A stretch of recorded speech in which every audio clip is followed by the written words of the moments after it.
Good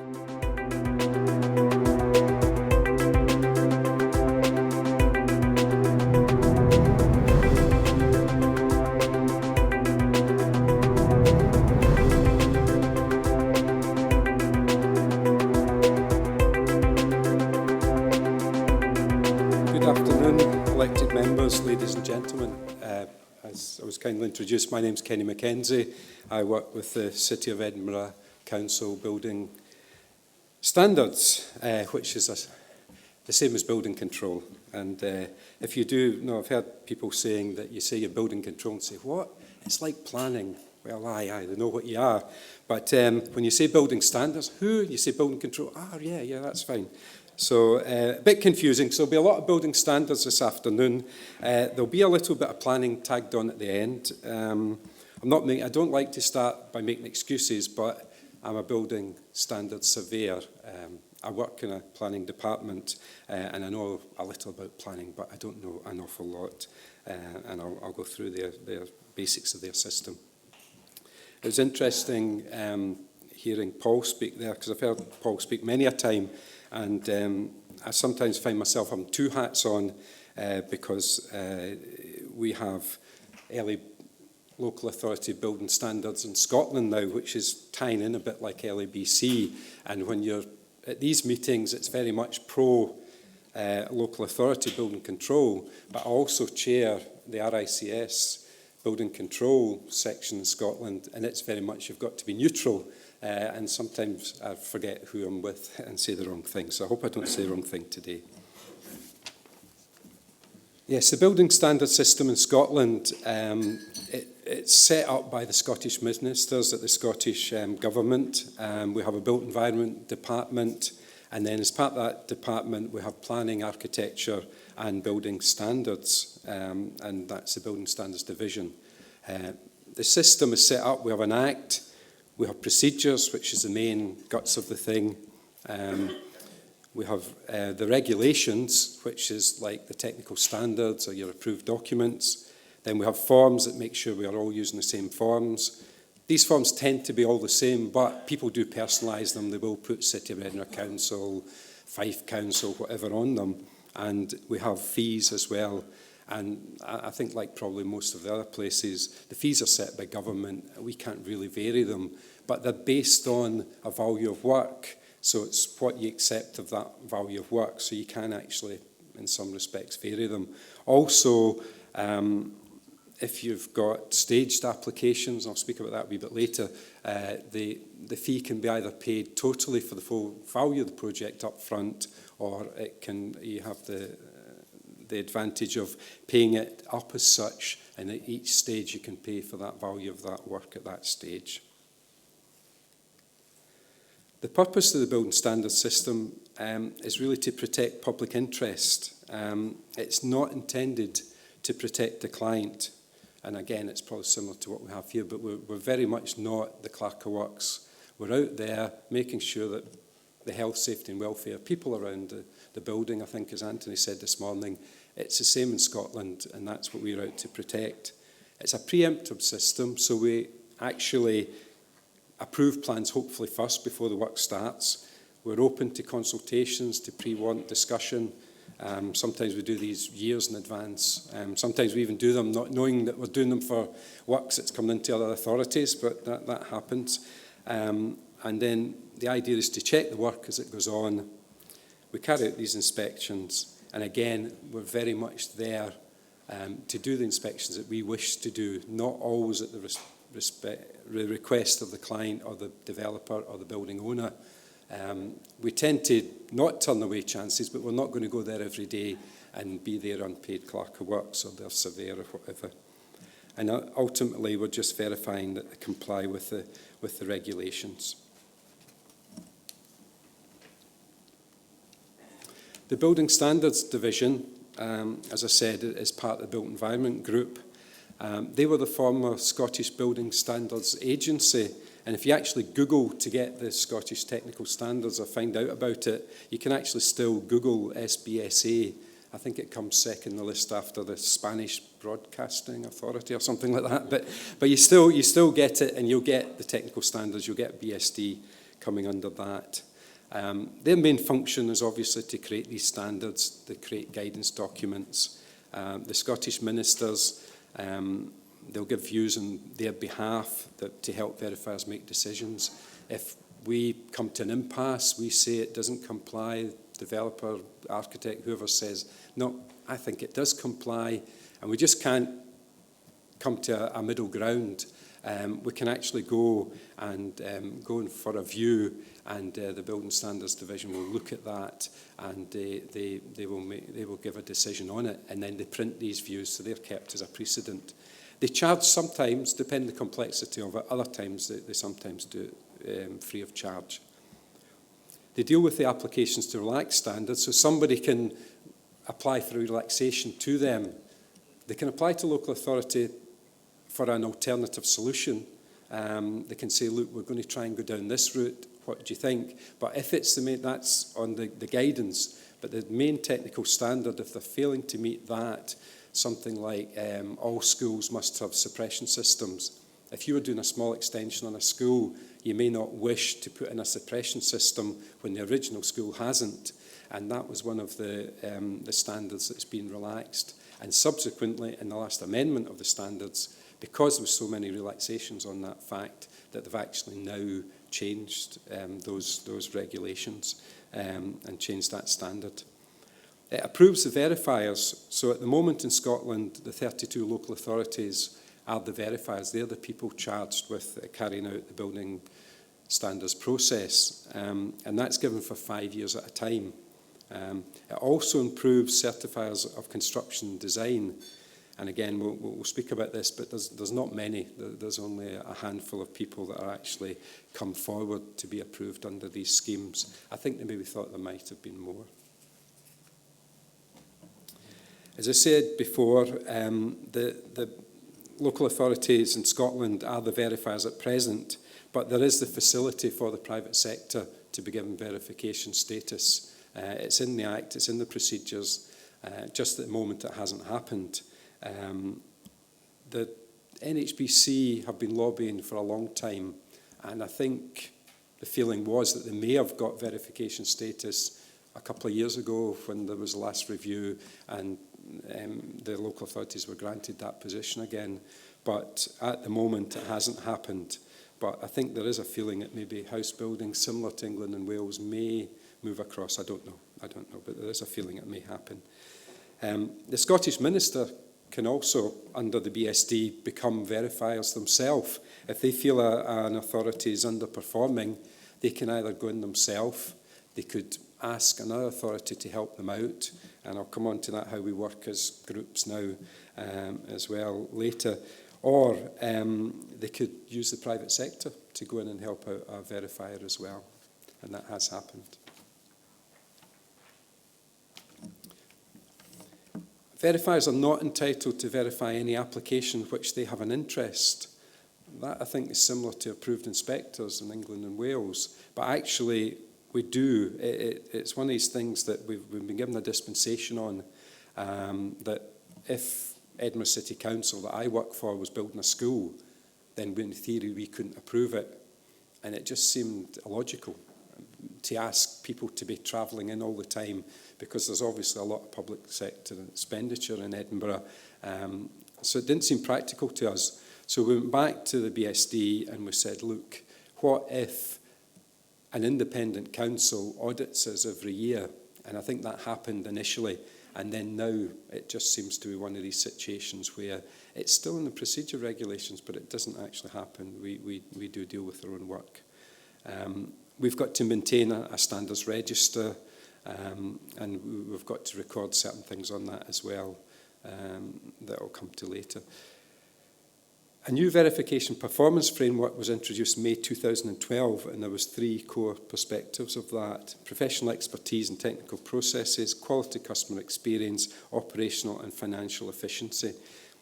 Previously, what we did submit was like a balanced scorecard, and there was 5 KPIs, I think, on that, and we actually got audited in this. This is more similar to, I think people have said today, it's supposed to be we're ever improving. We have to review our situations, we have to keep improving the situation.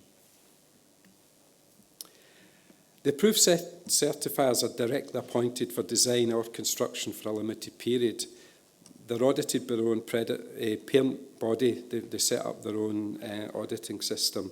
And the certification of design, energy and structures in place at the moment. The certification for structure, drainage, heating, plumbing and electrical is also there as well as a design and also a construction process. If you submit a structural design certificate with your initial application, you get a 10% reduction in your fee.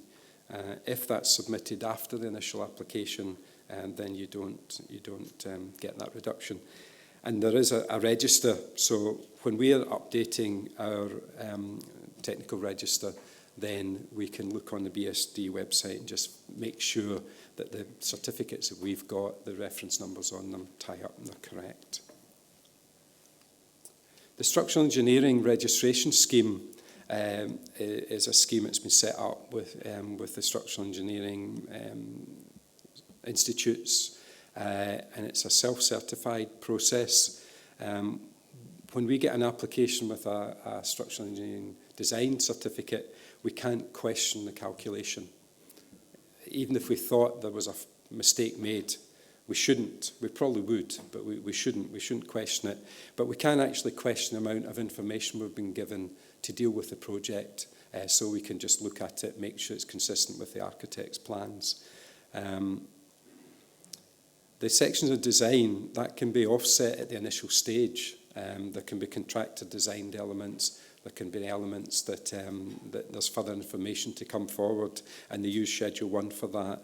And in theory, before the completion of the project, normally we end up asking for it, but before then we get a Form Q or Certificate Q, which says that the structural engineers checked the as-built construction or checked the contractor designed element of it.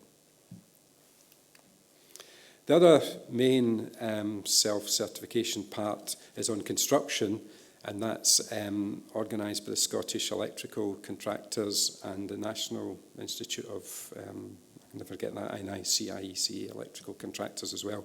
But they have a self-certification scheme for the installation and construction of electrical works, and anybody now should be using this system. But we found in small applications, because it's quite expensive for a single practitioner to be a member of this body, they can be a member of the organisation, but to be a member of the self-certification scheme is quite expensive. So on small domestic works, we've actually now, if someone fills out a BS 7671 pro forma installation certificate and verifies to us by a trade card or something that he's a qualified electrician to carry out that type of work, then we're happy to accept that in smaller projects. The Building Scotland regulations, standards as they're mainly called now, they follow the sort of 6EU construction product directives, the structure, fire, environment, safety, sound and energy, and an extra one that's been put in recently is sustainability.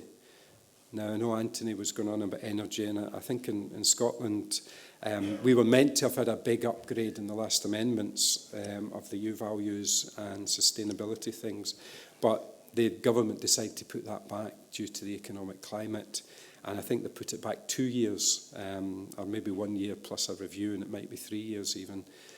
So that's been put back a little bit. We had a Sullivan report, which was looking at zero carbon in Scotland by about 2016 or something. I think that's been revised as well. And the sustainability at the moment, they have a bronze, silver, gold, platinum certificate of sustainability you can attach to your building if you wish. But if you comply with Section 6 energy of the standards, you'll achieve a bronze. And we find at the moment most people, that's about all they go for. You get the one-off house, bespoke house, somebody wants to put in all the sort of bells and whistles, and he'll go for something special in sustainability. We'll have a lot of energy-saving devices and high insulation. I think it's only really the interesting one the council said about social housing, because it tends to be the social housing at May step above and go for a silver standard or even towards a gold standard in sustainability. But it's a voluntary system, it's not mandatory. The building standards book is made up of mandatory standards which can be aligned 2 lines, and then we've got the guidance, which I suppose are similar to approved documents. But there's alternative methods of compliance, which could be EU codes, it could be BSEN codes, it could be anything, a fire engineered solution. Somebody with a degree of expertise could come up with a risk assessment or something. So we'll go consider everything. We don't have to accept it, but we will consider it. There's a lot of consultation goes on as well with different people, planning, different authorities as well. And there's quite a lot of works are exempt in the standards. Some are totally exempt, they're covered by our legislation, and some have to comply with the standards. So to get the exemption, you still have to comply with the building standards, although you don't need a building warrant as such for that. The building warrant application, as I said before, the forms are standard, the fees are set, the information to be included is laid out. In Edinburgh, it's 3 sets of plans and whatever support and evidence that we need. We accept electronic submissions up to a value of work 75,000, which isn't always the best. I think we should accept it on complexity, because sometimes you can get quite a lot of plans and complex applications, that changes of use, conversions, that don't actually have a lot of value of work, but they have a lot of plans, a lot of complexity. We have a stage 1 application submission process where you could put in initially for foundations or maybe piling only, foundations and drainage, then you might go for substructure, superstructure, and then you might go for cladding and then a fit out, M&E. It can come in parcelled in whatever little packages or large packages you want. You can either pay the whole fee up front, or at each stage you can pay a fee relative to the work. If you pay it in individual stages, it will cost you more money, just the way the fees are set up. If you pay for the applications up front, each further stage there's a small fee attached to that for admin purposes. The period of validity of a warrant once it's passed is 3 years. You've got 9 months initially to get it approved, but that can be extended. And we have a period of time where we're now saying that within 20 working days we will reply to all applications. We'll hopefully reply to smaller ones quicker than that. But if your warrant expires, you can pay a fee of £50 and that will be extended for a further year. We have huge relationship with other authorities. The Fire Authority, there's some mandatory consultation there. If you move away from the standards or the technical standards on anything to do with Section 2 fire, if somebody wants to put in an alternative compliance route there, fire engineering solution, whatever, you have to consult with the Fire Authority. It's the applicant who has to consult as well, not just ourselves, but we should send a copy of our report so that they know what we've been asking for. But we have a lot of consultation with the Fire Authority. Licensing boards, we provide a technical service for them, but we have a lot of consultation on that, on the way they're going. They have bylaws in Edinburgh. There's things like mandatory escape route lighting on licensed premises. Some of them wouldn't have to have that under the standards. So we always give people a heads up on that. Highways Department, Scottish Environment Protection Agency to do with flooding, SUD systems, septic tank outfalls. Scottish Water on the main drainage supply, construction, connections to sewers. We have a lot of consultation in-house and planning, particularly on listed buildings, conversions, historic buildings and such. And then we tie in with Historic Scotland. And we also provide consultation and technical support for access panels as well. Because we've got now the threat of competition, let us say, I think the amount of reasonable inquiry that we carry out has moved forward.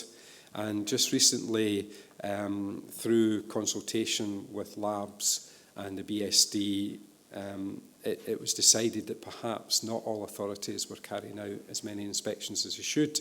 And we've now got a construction compliance and notification plan, which sometimes it'll not ask for as many inspections as we have carried out in the past, but at least now every job should be getting a certain amount of inspections, and that's a risk assessment of need on that. We will sometimes take photographs, and again, we'll take a degree of testing for compliance on sound and air tightness, which a lot of that's mandatory, some of it's not, and we'll take verification, commissioning certificates and such like as well of people. Completion submission at the end of the job, what do we do? And the purpose of that is basically to obviously make sure that the works are complete. It's an offence to occupy a building without this being granted. The application's got to be made by the relevant person, who nowadays tends to be the owner, but it can be a developer, it could be an agent on behalf of the owner.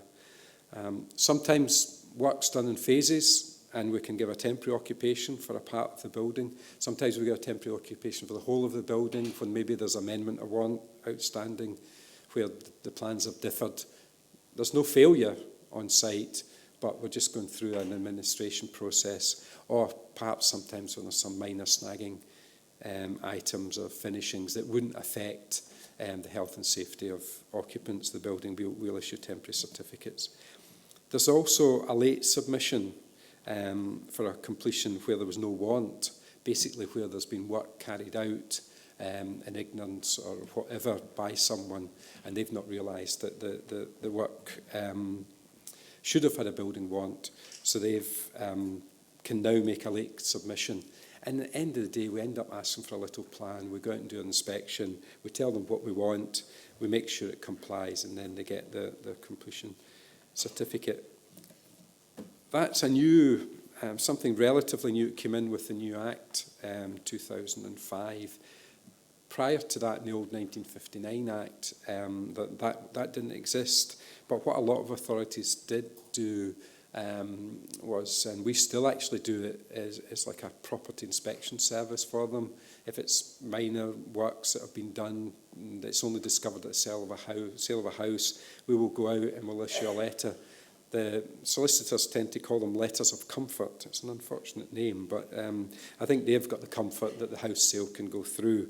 But we still actually do these inspections for people on works that were carried out prior to 2005, May 2005, when the new Act came in. And then we can obviously accept or reject any completion certificate, and if we do reject it, we've got to give them a list of why, give them the reasons. There's also in the system compliance and enforcement notices that can be put on buildings. They're not used very, very often.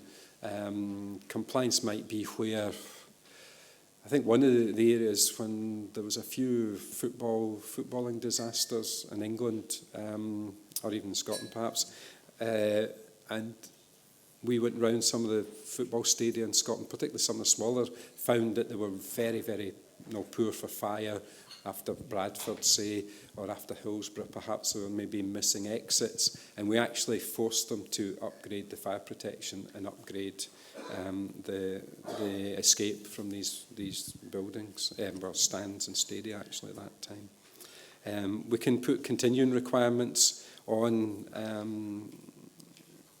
buildings, perhaps with air conditioning, it's got to be maintained, or shell buildings that have got to meet certain standards. If there's unauthorised work, we'll obviously take action on that. Dangerous buildings, we take action on that as well to make them safe. Deal with that, and we'll deal with those ourselves, either in extreme cases, evacuate people from the building. We deal with an awful lot of complaints. A lot of them, I think, like perhaps the chief executive that was speaking earlier said, unfortunately I forgot his name, I was speaking to him earlier, that We do a lot that are PR. We do a lot of unpaid stuff. We do a lot because we're quite often the only folk that will go out there and deal with it. And if we can't deal with it under our own legislation, we sometimes try and point people in the right direction. As I said earlier, we have a building standards. 5 minutes to go, Ken. Okay, I'll run through planning in 5 minutes. That's about all it takes. We've got a register for building standards that obviously we record things on: energy performance certificate, notices, fire safety design summaries, important things, so that there's a record there for the future. We've spoke about this, about the local authority building standards in Scotland, and I'll not say much more other than it is trying to mirror the LABC. It's working towards that, I think, anyway. It's made up with all the local authorities.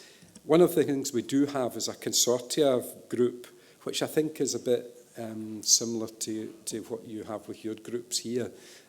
We have six local authorities in our southeast of Scotland consortia, and we meet about quarterly, and we discuss policy things, we discuss technical issues, and then if we make a technical decision and we record it, we take that to the Scottish consortia group and we try and get uniformity of a technical decision on a determination or something on the regulations on that.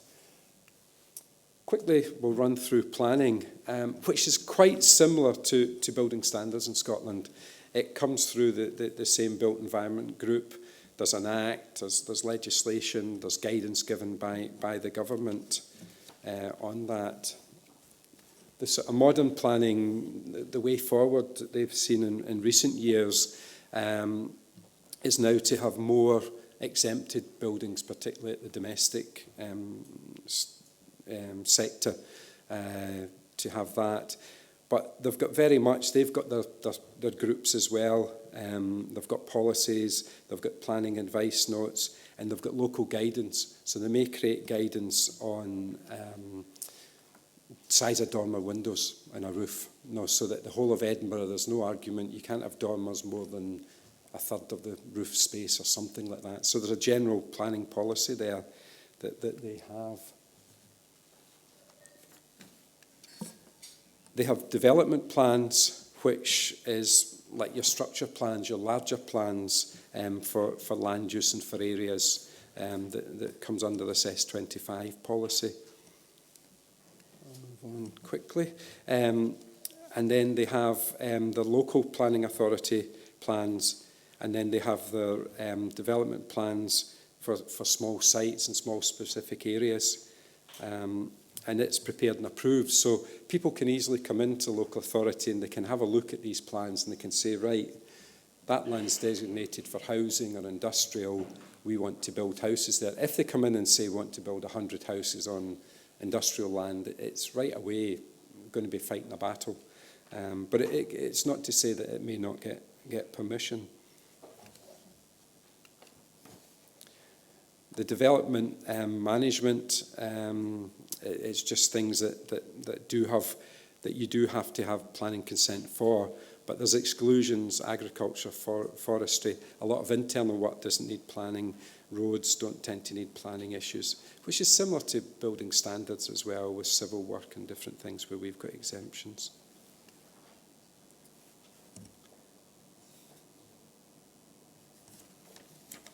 Sorry, I missed a page there.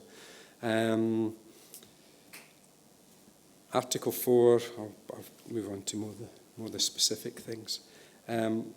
Yes, the development management, that sometimes this is where we come into a lot of conflict with people, applicants on the planning, because they have quite classes of buildings for shops. I have a class 1, food and drink, hot food retail, class 3, business class 4, etc. That crosses over the building standards designation for that type of building. And quite often we have arguments that people come into a shop and they put in sinks and hot food stuff and ventilation stuff, and we say, well, you need a building warrant for this. And they say, no, we've got class 3 approval. And they say, no, that's planning. And that's one area where there's a little inconsistency in the legislation, that we feel that maybe something should be looked a bit closer together with planning, because it does give it tends not maybe the professionals, but quite a lot of people that are moving into a small shop, particularly in Edinburgh. A lot of people come into the country from abroad and they open up kebab shops in different places, and with the best will in the world, they don't really know much about legislation, but they do find out about planning, find out that they're okay on that class, but they struggle with us and fall foul of us. They have a lot of changes that are permitted development, well, changes between classes are material, but some changes are not permitted development, and some users are not within classes known. I don't know what that means. The planning officer gave me that one, sorry, I apologise for that.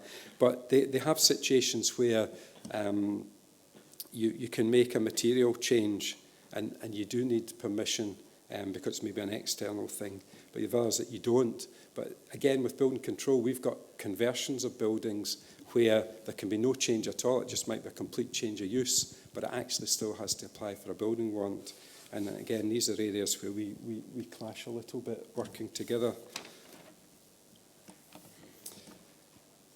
Basic planning, you can apply initially for a principal outline plan for maybe a house on a set of land, saves you all the money, you don't need to go to all the full plans, and you can get your principal, or then follow that up with full planning, and there'll be conditions put on your principal approval that you have to meet at the full planning.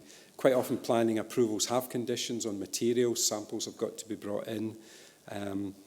Your planning approval lasts for 3 years. If it's not taken up in that time, then you have to reapply. It used to be 4 or 5 years, but they've changed that now. But once you start that work, you've got to infinity to finish that work. Some planning can be for a trial period, and again, if the local authority feels that it's unhappy with a planning use, maybe a holiday park or something like that, they can take that back off people. Processing of the planning applications, again, just about there. I'll just go over that very quickly. Because there's an planning submission system in Scotland where it's all done online. They have a portal system across the whole of Scotland. Obviously similar to ourselves, the plans have got to be validated, they've got the right information. But the other thing that they have is neighbour notification, which used to be part of the applicant's responsibility. So you signed a bit in the form, you told neighbours that you said that you'd notified them, you'd given them a notice to go in and have a look at the application and make comment within 14 days. That was the biggest failing in the system, because people weren't getting these, and people were then complaining after the permission was gone, saying they hadn't been notified. So that's now the responsibility of the local authority to notify the neighbours in every case. If it needs advertising, the local authority does that as well, if it's conservation area or whatever. Thank you very much.